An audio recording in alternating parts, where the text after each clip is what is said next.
My name's Ian Rutherford. I'm the City Centre Minister at Methodist Central Hall in Manchester.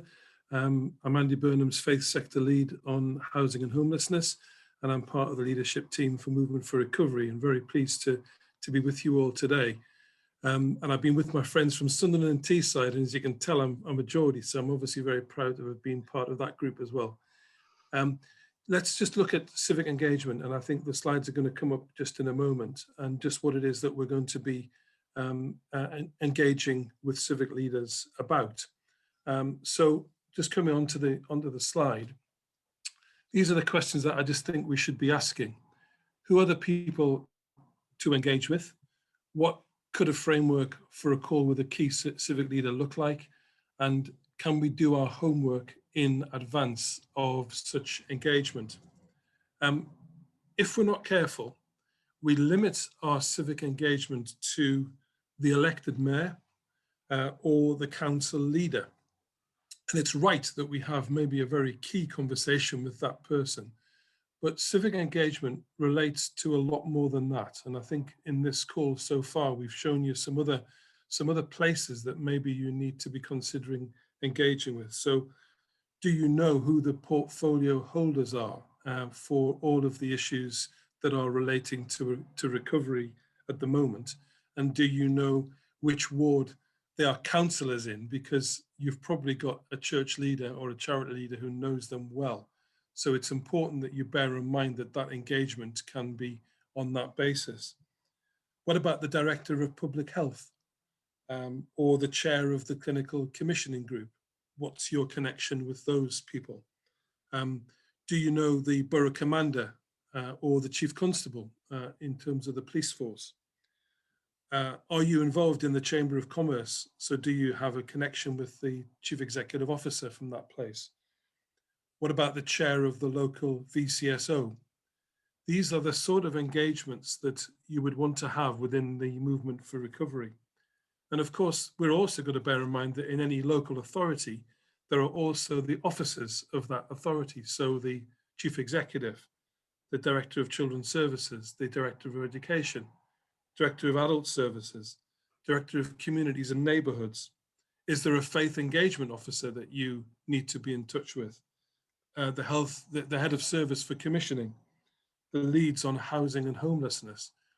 So you can see that actually your team needs to be about speaking and being involved with a whole set of people that are themselves thinking about the recovery of the city, the recovery of the town, and the renewal of that place.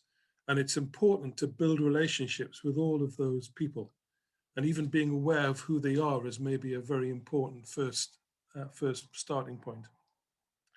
But it's probable that as you are in this Movement for Recovery journey, you'll want to build up to a core with the key civic leader.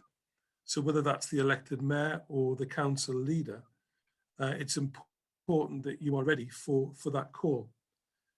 When you come into that call, massively important that you remember that you're engaged in a research action, and you're also having an objective of building a strong relationship which is going to last long term, and to be part of and at the table of a big conversation on the recovery and the renewal of your city and your town. So massively important that you show your breadth as a network of networks, that you show your depth, all the stuff that you are involved with and how much you're involved in the community.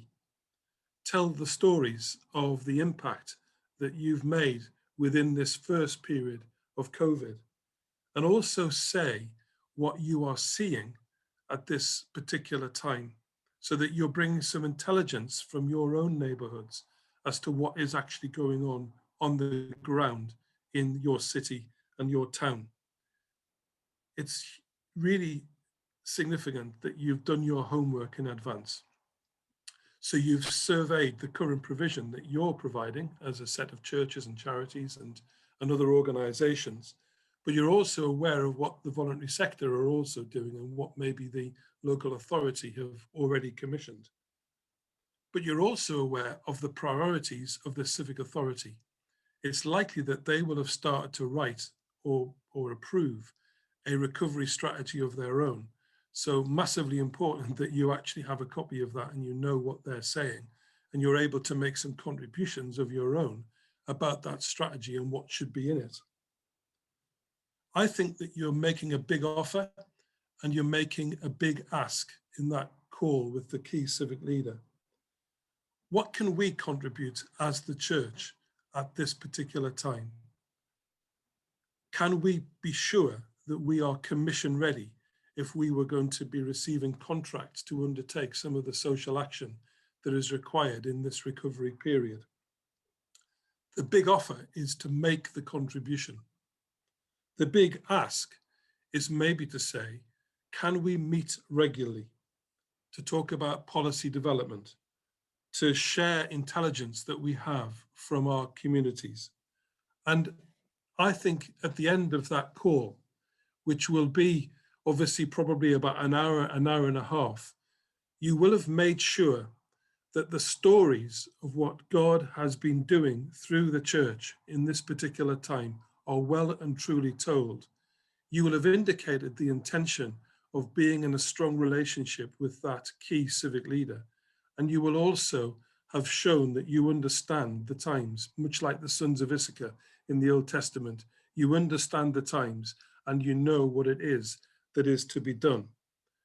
You can't leave that call without offering prayer for that key civic leader, for making sure that they know that you're committing to them as a person, pastorally, so that you're able to have that relationship built up on the basis of regular prayer for them.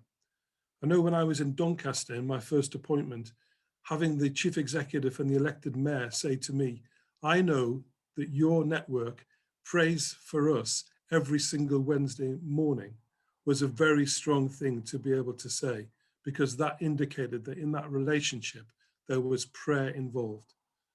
So I hope that that's a helpful way of just looking at the fact that you have a key civic leader, but don't forget all of the other people that you need to engage with as well. Ian, thanks. That's really, really helpful. So as a strategy, I think the idea really is to get as many Christian churches and charities on a call with one of those civic leaders, or it could be 2 or 3. It doesn't have to just be one. But with PERDA coming up, Ian, this is going to have to happen probably in May, isn't it? Yes. So for those of you who are going through elections, 29th of March is the date for PERDA. So you've got to wait until after the 6th of May. So get ready to put that call in. Gives you some chance to do that homework.